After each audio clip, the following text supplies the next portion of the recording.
Con Sergio Pellissier, seconda promozione consecutiva. Sì, bello, vincere è sempre bello. Questi ragazzi hanno fatto una cosa straordinaria perché comunque non era facile, un campionato difficilissimo, hanno messo tutte le squadre più forti in questo girone e quindi è stata veramente un'impresa. È stata molto più dura dell'anno scorso. Molto più dura perché comunque giocavi con squadre importanti.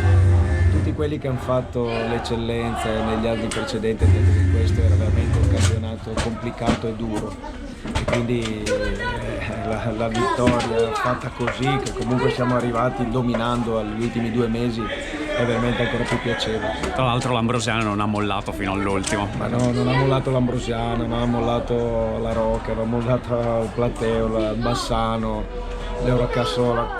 Abbiamo sofferto un po' con tutti, però poi alla fine è venuto fuori forse la voglia, l'entusiasmo, la cattiveria che hanno messo questi ragazzi fino alla fine e sicuramente anche tutti i tifosi che abbiamo sempre avuto seguito. Questo sicuramente era il 12° uomo in campo. Anche oggi, nonostante l'orario, insomma, in un mercoledì. La cosa bella del dover fare il recupero è stato che giocavamo in casa la partita che poteva essere determinante per noi per vincere il campionato e vincere davanti ai nostri tifosi.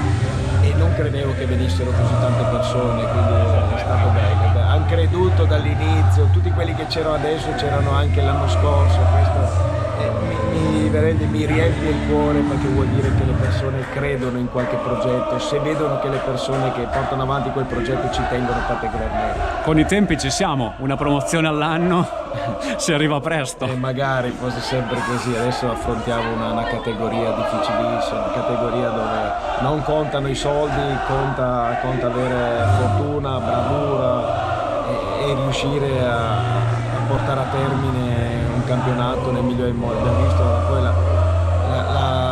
il girone C è sempre molto combattuto, molto difficile e quindi ci aspetterà sicuramente un anno difficile. Grazie Sergio. A te. Complimenti. Grazie.